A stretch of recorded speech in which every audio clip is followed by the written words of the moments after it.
Улукбек Асамидинович, өкмөт дайыма эле айтат да, кылабыз келечекте айтат. Жөнөкөй тил менен бүгүнкү күндө эл кантип жашаш керек? Доход өспөй жатса, айлык өспөй жатса, пенсия, жөлөк пул, башкасы доходдор жок болсо, аз келгенсип кургакчылык азыр. Анын өкмөт августта электр энергиянын баасын көтөрөбүз деп атышат. Так эле элдин чөнтөгүндө шамал ышкырып жатса, кантип алар төлөйт? Хотя бы жарым жылга ушуну дагы жылдырыш керек да. Баалар мына продуктулардын депутаттар айта кетти ошону. Бирок ошону дагы карап кичине кризис учурунда бааларды дагы көтөрүп эл кантип ошо жашайт? Бүгүн мейли келечекте кылабыз деп атасыңар, пландар бар, планды жасайбыз. Азыр эмне кылыш керек? Вот биз мисалы бүгүн мына отурум бүтөт, эртең эле бизге жарандар келет да.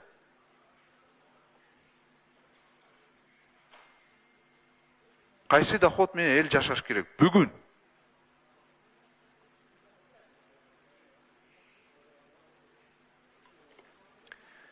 Жооп берейин, уруксат берсеңиз, Дастан Далабаевич.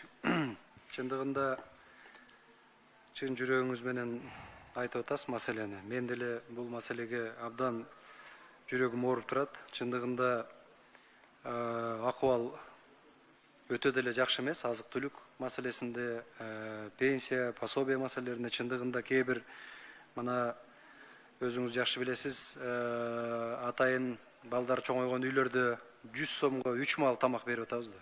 Ошолорду көтөрүшүбүз керек. Жолдорду оңдошубуз керек. Ошол эле мезгилде бул сиздин дагы оюңузду түшүнүп турам. Эгерде энергетика маселесин бир тартипке келтирип, тариф маселесин бир жолго салып албасак, кайсы бир өкмөт ушул жоопкерчиликти алыш керек да, Дастан Далабаевич? Түшүнүп турам, аны жылдырыш керек да. Азыр мына көрүп атасыз го эми. Биздин жүрөгүбүз ооруп турат, элдин курсагы ачка болуп турбайбы? Дастан Далабаевич, өзүңүз жакшы билесиз да, ооруну жашырсаң өлүм ашкере дейт. Ар бир өкмөт, кантип төлөйт? ар бир жетекчи. Улукбек Асамович, кантип төлөйт? Уурдо башталат да. Сизге жооп берейин азыр. Эгерде кайсы бир өкмөт ушуну бир жоопкерчиликке алып, бул баягы тариф маселесин мен жана берде Дастан Артысбек суроо бергенде айтпадымбы? Биз элдин пикирин эске алабыз. Биз азыр чечим ала элекпиз. Бирок Дастан Далабаевич, өзүңүз жакшы билесиз, мен айтып коеюн, чечимди бүгүн албасак, мындан ары энергетикада кризис болот. Түшүнүп атам, жылдырыш керек да, хотя бы кичине алдында. Жылдырыш керек дегенди биз карап чыгайлы. Азыр мына 15 июлга чейин белгилүү болот, кийинки айдын 15-inde азыр сайтка илинди. Бирок биз элдин пикирин эске алып, жанагы алтын кен, майнинг, алкоголь өндүргөн өндүрүш жакты баары бир көтөрөбүз экесе. Бирок элге болгон социалдык тарифти биз карап чыгууга даярбыз. Бирок, урматтуу Дастан Далабаевич, бир да инвестор келбейт бүгүнкү тариф боюнча. Мен ачык айтып коеюн. Камбарата бир боюнча, башка боюнча. Бирок ушул туура айтып атасыз, энергетика тармагындагы коррупцияларды, башкаларды да жөнгө салбасак, бүгүнкү күндө өзүңүз билесиз, биз тышкы карызда 100 миллиард сомдон ашык төлөшүбүз керек.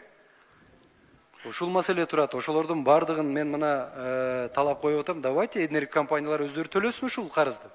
Эмне үчүн муну биз бюджет аркылуу төлөшүбүз керек? Аны эл төлөйт да эми, чындыгында. Эл төлөйт. Эл кантип төлөйт? Азыр мына мен айтып атам го, айлыктар боюнча, жөлөк пул боюнча, пенсия, башка доход боюнча экономика өлдү, ири ишкерлер качып атат. Силер мына инвесторлорду күтүп атасыңар. Ким келет? Ошо эмне кылабыз? Кантип жашайбыз я? Эми Дастан Далабаевич, бир аз оптимистирак да болойлу, жакшы нерсени ниет кылайлы, жаман дей берсек. Мен өзүм оптимистмин да, бирок туура эле түшүнүп атам. 4 ай мурун мен сизге жөн эле суроону берген жокмун. 5600 сомго кантип эл жашашат? Жашалат. Акыбал оор. Акыбал өтө оор. Оптимисттик көз караштабыз биз. Ушул оңдойбуз деп келгенбиз. Сиздердин жардамыңыздар менен эми бардык жүк ушул кезге келди азыр. Энергетика боюнча, суу боюнча баалар өсүп атат. Ошону эми мен ойлойм, жана бул жерде азыр сизге чейинки сүйлөгөн депутат дагы айтты, ушул урматтуу Улукбек. Иши кылып жарандар чыдаш керек да. Эми эгерде бизде эле ушул проблема болуп атса, анда макул болсок болмок да. Кошуна өлкөлөрдө да болуп атат азык-түлүк. Сөзсүз ушундай болуп атпайбы? Чыдаш керек. Мал кырылып атат. Эми бир чети чыдаш керек дегенге деле мен макул эмесмин. Маселени чечишибиз керек да. Акырындап четинен чечип отуруп, бир жыйынтыкка жетишибиз керек да. Бирөө жарым жоопкерчилик алыш керек да.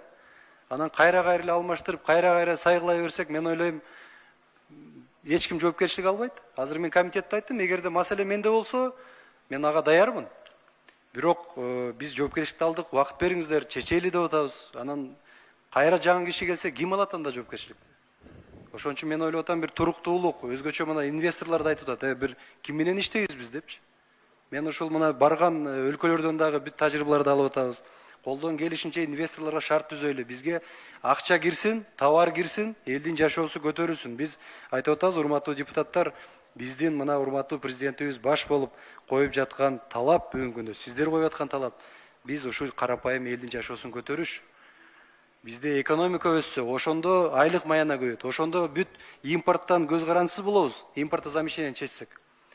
Өндүрүш болбосо, мындайча айтканда, акыбал макроэкономикалык көз караштар. Эми ковидке деле шылтагандан алыспыз, бирок мен ойлойм, азыр ушу инвесторлорду киргизүү менен биз бир топ маселелерди чечебиз, Кудай буйрса. Убакыт бериңиздер. Кудай буйрса. Рахмат. Рахмат.